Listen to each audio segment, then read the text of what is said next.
ये ईमान की अलामत है कि आदमी कुरान और हदीस को सुनकर फ़ौरन रुक जाए।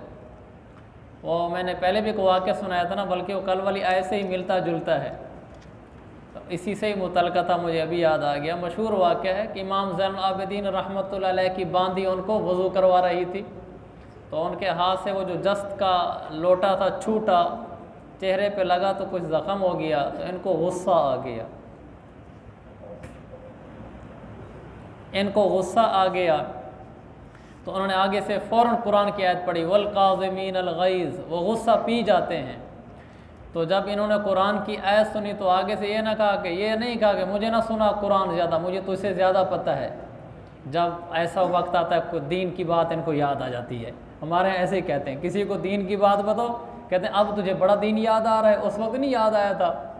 तो भाई जिस वक्त भी दीन याद आ जाए, दीन याद आ गया है, बिस्मिल्लाह, अच्छी बात है। तो उन्होंने फ़ौरन फरमाया, हालांकि गुस्से में थे, कहने लगे कज़म तो गैज़ी, मैंने गुस्सा पी लिया। उन्होंने फिर आगे से आयत पढ़ी, वल आफ़ीना अनिन नास, अल्लाह के नेक बंदे लोगों को मुआफ़ कर देने वाले होते हैं। गुस्से में थे तो आगे से ये नहीं कहा कि चुप कर, तो फ़ौरन कहा अफ़ौतु अन्की, मैंने तुम्हें मुआफ़ कर दिया। उसने आयत अगला ऐसा पढ़ा, वल्लाहु युहिब्बुल मुहसिनीन, अल्लाह एहसान करने वालों का, भला करने वालों को पसंद फरमाता है। कहने लगे मैंने तुमसे ये भला किया कि तुम मेरी बांदी थी, मैंने तुम्हें आज़ाद किया, जाओ। इसको कहते हैं ईमान की ताकत, कि सख्त गुस्से में भी कुरान सुनाया गया तो चुप हो गए, बस कुरान के आगे हम कुछ नहीं हैं। हमारे उस्ताद थे मौलवी रहमान साहब रहमतुल्लाह अलैह, हमारे तबलीग वाले साथी उनको सारे जानते हैं, रायमंड के बुज़ुर्गों में थे, इंतकाल हो गया अभी करीब ही में।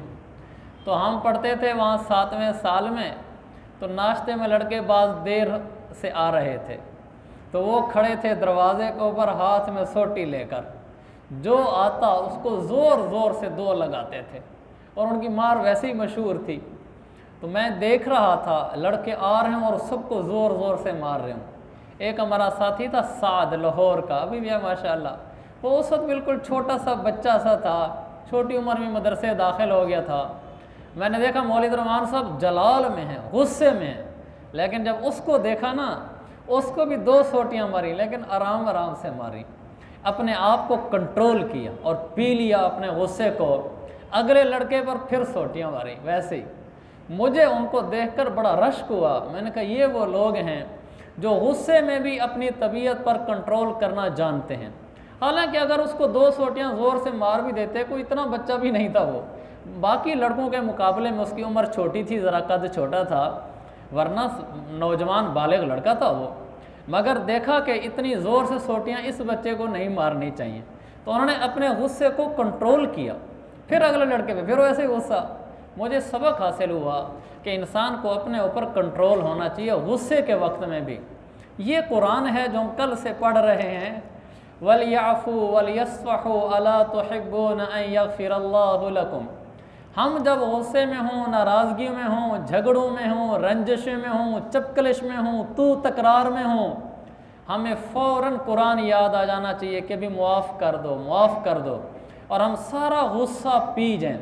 अंदर तूफ़ान होगा, तूफ़ान, उसको कहेंगे इधर ही मचलने दे, हमने जन्नत में जाना है।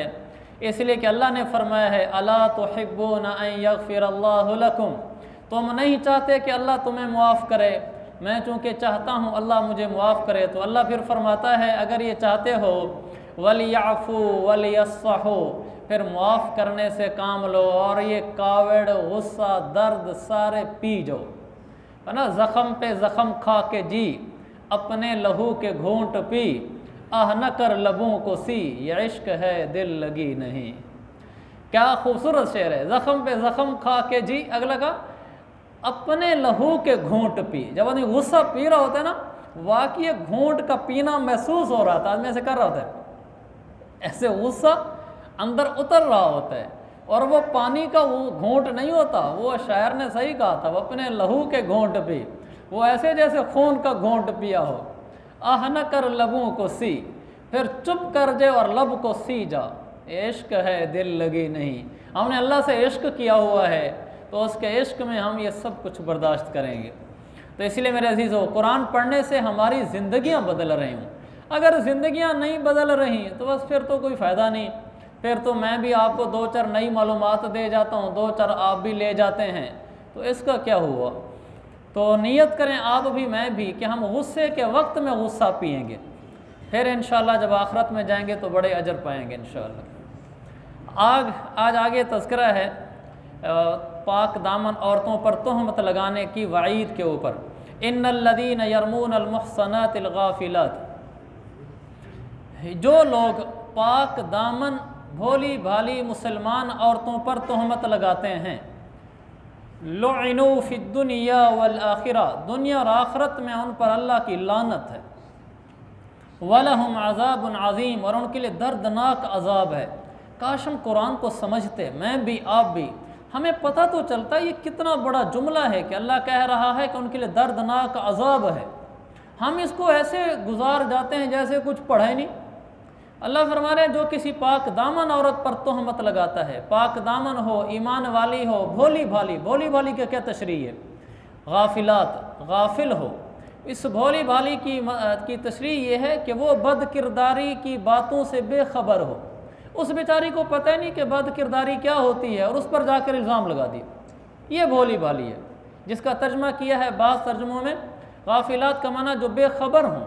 ऐसी पाक दामन औरतें जो इस बद किरदारी की बातों से बिल्कुल बेखबर हैं और उसको पता ही उस वक्त चल रहा है जब उस पर इल्ज़ाम लग रहा है।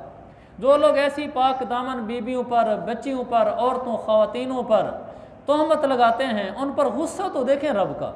लुइनु फिद दुनिया वल आखिरा, दुनिया और आखिरत में उन पर लानत है अल्लाह की। फिर इस पर भी अल्लाह ने बस नहीं फरमाया, वलहुम अज़ाबुन अज़ीम, और उनके लिए दर्दनाक अज़ाब है। हमने किसी की माँ, बहन, बेटी पर तोहमत नहीं लगाने। बहुत सारी औरतें पाक दामन होती हैं, हमारे पास कोई सबूत नहीं होता, बस हल्का फुल्का कोई सबूत हुआ, सबूत नहीं, कोई करीना हुआ, कोई इशारा किनाया हुआ, बस बातों में आ गए और उस पर उसके ख़िलाफ़ तोहमत लगा दी।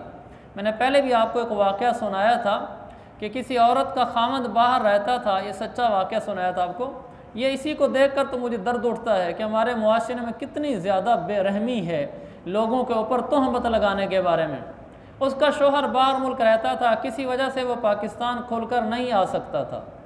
वो आ गया और उसने अपनी बीवी को किसी दूसरे शहर में बुला लिया, वहाँ वो कोई दिन रहे, फिर वापस आ गई उनकी बीवी। तो उनकी बीवी ने भी किसी को नहीं बताया कि मैं कहाँ गई थी, सिर्फ उसके माँ बाप को पता था।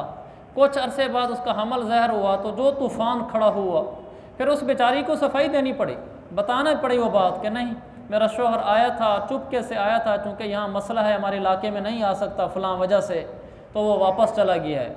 लोगों ने कहा कैसे हो सकता है, ऐसे झूठ बोलती है। कितने दुख की बात है, दिल टुकड़े टुकड़े हो जाता है उस औरत के जिस पर ये तोहमत लग रही हो। लेकिन बर्दाश्त किया उन्होंने। आखिर उसका शोहर भी फिर कुछ अरसे बाद पाकिस्तान आ गया, फिर उसने खुले लफ्ज़ों सबके सामने इकरार किया कि मैं आया था पाकिस्तान और ये हम इकट्ठे रहे थे। तो दुख उस वक्त होता है जब उस बेचारी पर तोहमत लग रही थी और उसके पास कोई सबूत नहीं था। तो शरीयत कहती है बिला वजह जो किसी पर तोहमत लगाते हैं, लहुम अज़ाबुन अज़ीम, उनके लिए दर्दनाक अज़ाब है। और ऐसे लोग, मैं पहले भी अर्ज़ कर चुका हूँ, जो पाक दामन हों, साफ़ सुथरे हों, और वो जब लोग उन पर तोहमत लगा रहे हों, वो आगे से तोहमत न लगा रहे हों, वो आगे से ना उलझ रहे हों, वो आगे से ना लड़ रहे हों, वो आगे से उनको कह नहीं ये ना कह रहे हो तू बड़ा पाक दामन है, तेरी माँ बहनें बड़ी पाक दामन है, हमारे किसी पर तोहमत लगाओ सही, बस वह एकदम उसकी माँ बहनें खालें किसी न किसी का नाम दरमियान से निकाल कर उसको शुरू कर देगा। बर्दाश्त नहीं करेगा, सब्र नहीं करेगा। अगर ये सब्र कर ले, पाक दामन औरत, मैं आपको ज़िंदगी का उसूल बता रहा हूँ, पाक दामन औरत, पाक दामन मर्द जब तोहमत लगे मुसल्ले का रुख करे, लोगों को कुछ ना कहे, मुसल्ले का रुख करे, अल्लाह ताला खुद इसकी पाकी उतारेगा। अम ऐशा के लिए कुरान उतारा, हमारे लिए दुनिया में कोई निज़ाम चलाएगा, अल्लाह उसकी पाकी को खुले लफ्ज़ों वाज़े फरमाएगा। ये अल्लाह ताला का वादा है और उन लोगों को अल्लाह रुसवा करेगा जिन्होंने ये किया है। एक वाक़या मुझे याद आया, कुतुबुद्दीन बुख्तियार काकी रहमतुल्लाह अलैह, उलमाए तसव्वुफ़ में एक पीर बुज़ुर्ग हंसी गुज़रे हैं हिंदुस्तान के। मोइनुद्दीन अजमेरी रहमतुल्लाह अलैह के खलीफा भी थे और मुरीद भी थे। मोइनुद्दीन अजमेरी रहमतुल्लाह अलैह बहुत बड़े पीर गुज़रे हैं पिछले ज़माने में हमारे हिंदुस्तान में। उन्होंने बहुत अल्लाह के दीन का काम किया है।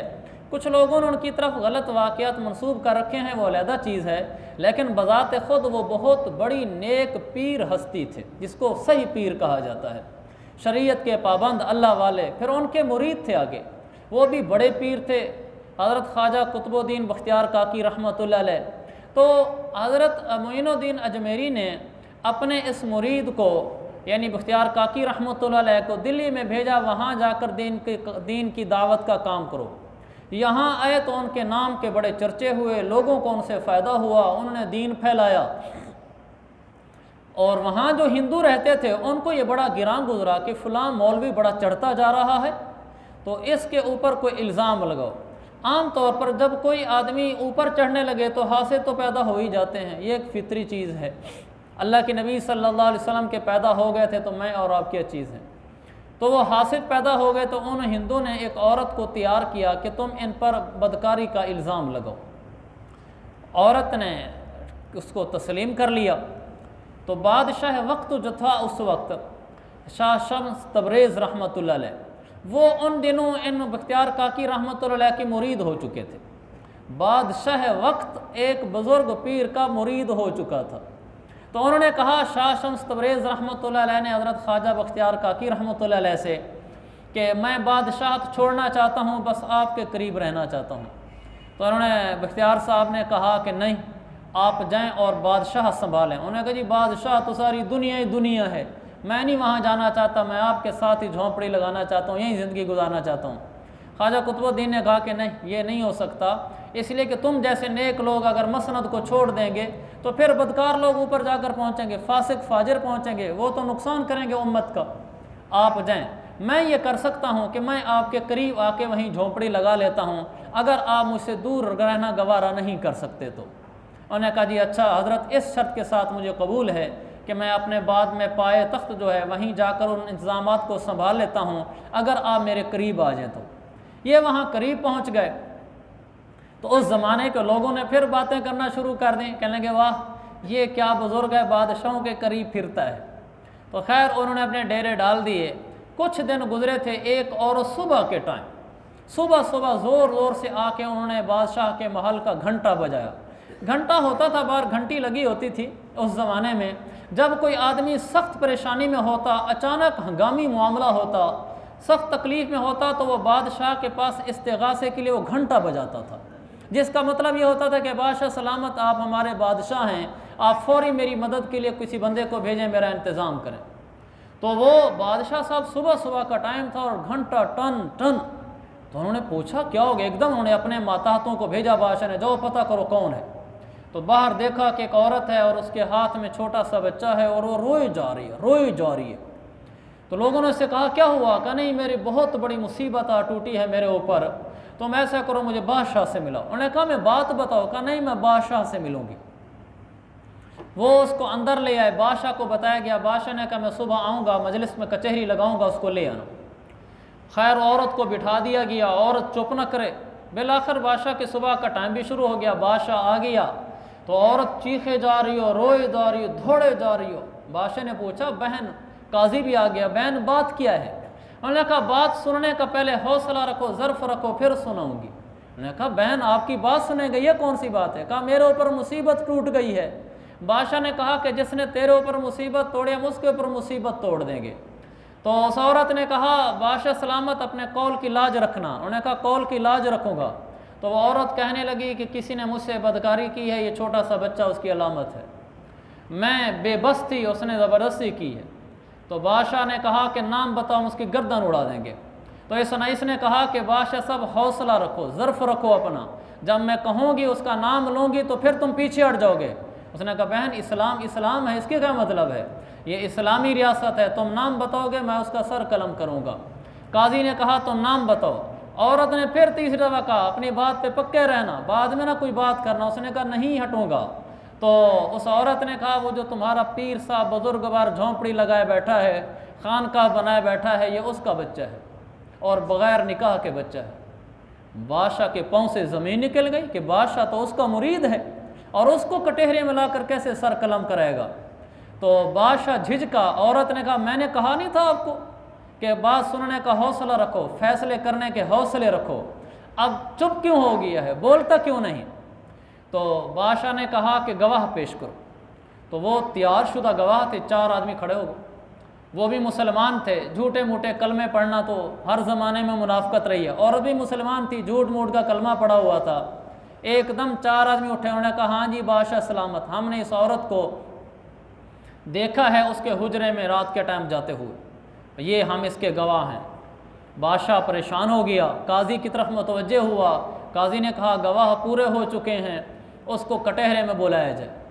बादशाह ने बड़े दुखी दिल के साथ फौजी भेजे कि जाओ और उसको बुला के लाओ उसकी झोंपड़ी से। वो अचानक उसको झोंपड़ी से उठा लिया गया, उसको तो पता तक नहीं कि माजरा क्या है।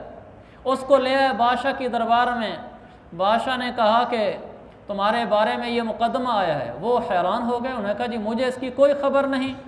उस औरत ने कहा झूठ बोलता है, वो तहज्जुद के टाइम लोगों को ये कहना चलो तहज्जुद पढ़ने जाओ और इस बहाने मुझे पिछले दरवाजे से अंदर बुला लेना, वो कहाँ गई बातें तुम्हारी, और तुम कहते हो मुझे पता नहीं है, बुजुर्गी दिखलाते हो। बादशाह खामोश, काजी साकित, ज़बान से लफ्ज़ ना निकले।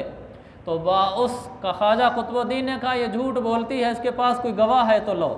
4 गवाह एकदम उठ के खड़े हो गए कि सुबह तहज्जुद के टाइम हम इस औरत को तुम्हारे पास जाते हुए देखा करते थे, पिछले दरवाजे से जब दाखिल होती थी।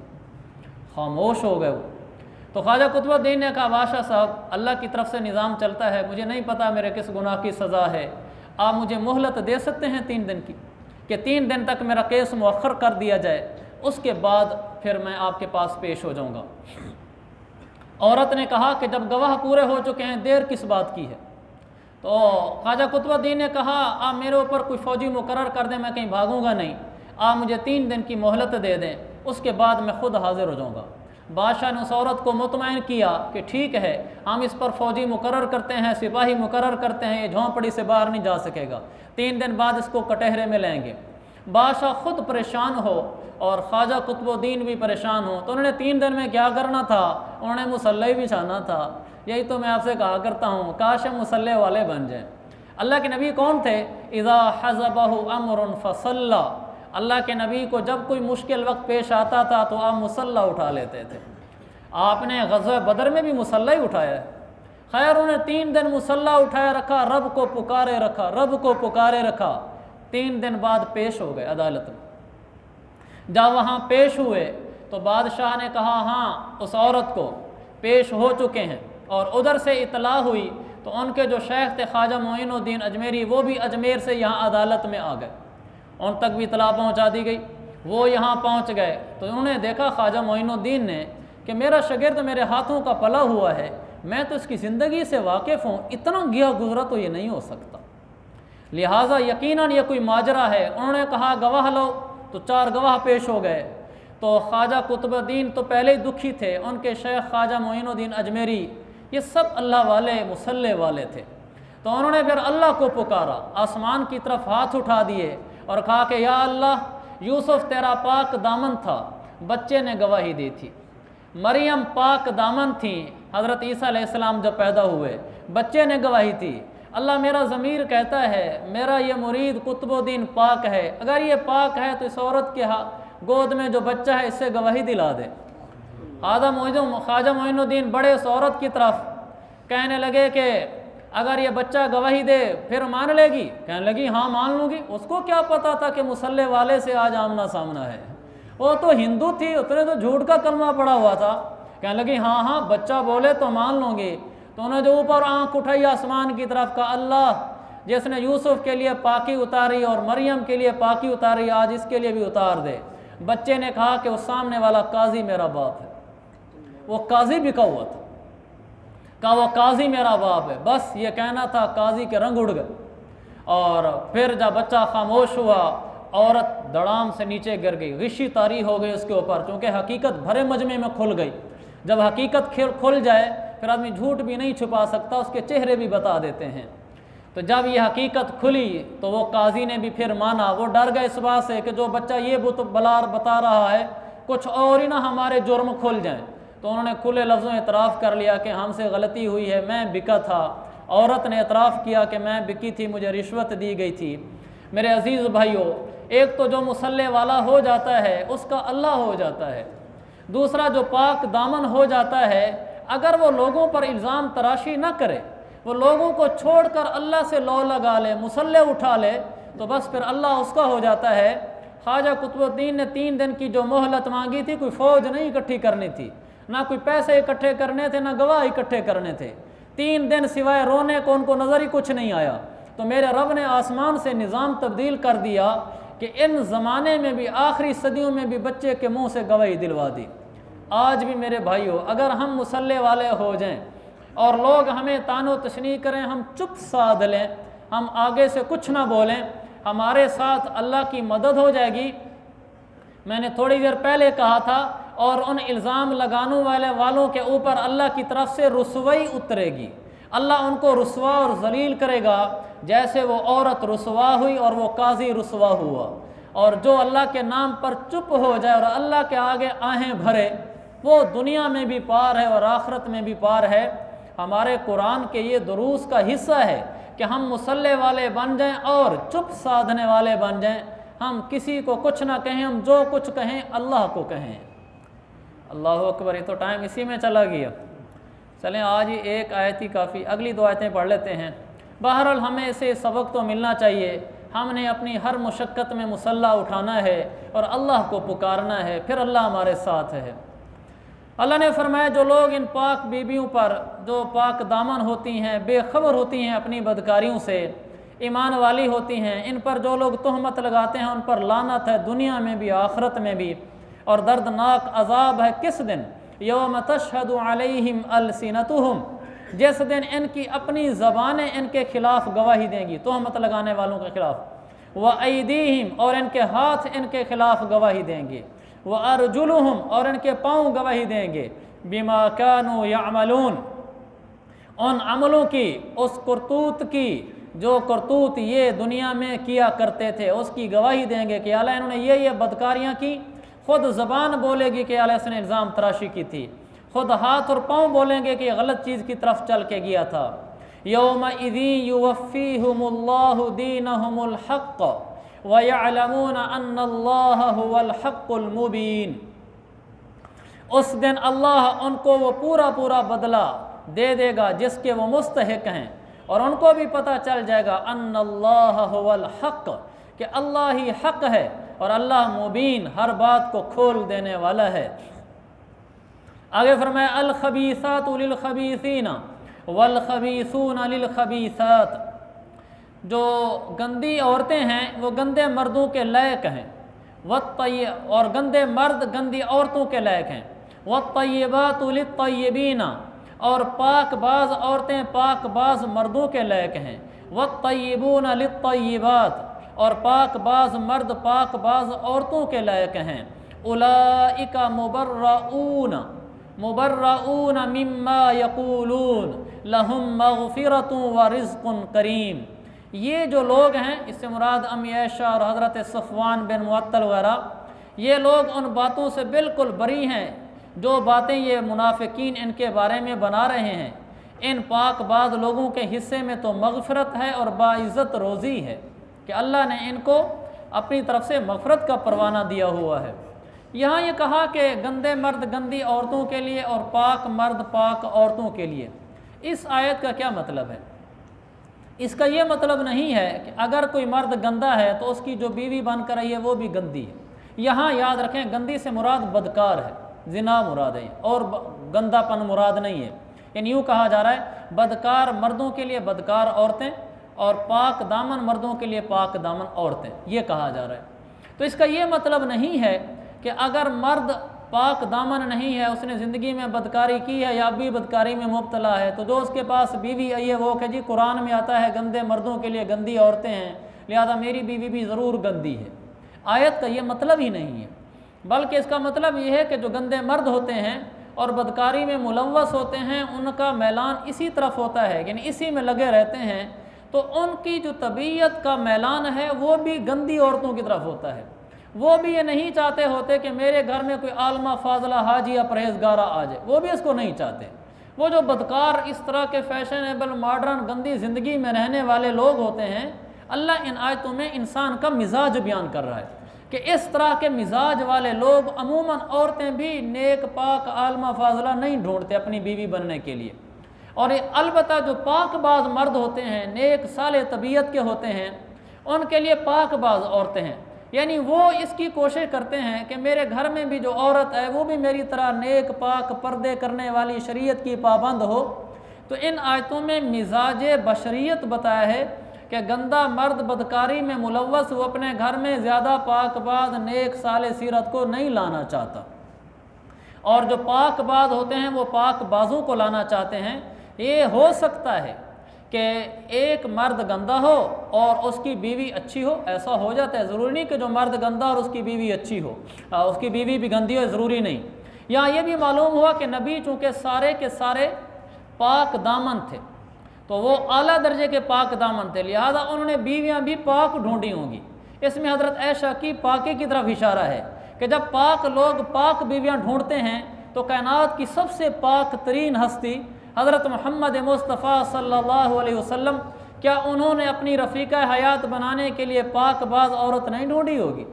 कि आज का तो पाकबाज मर्द पाकबाज औरत ढूंढे, इस अजीम हस्ती ने नहीं ढूंढी होगी।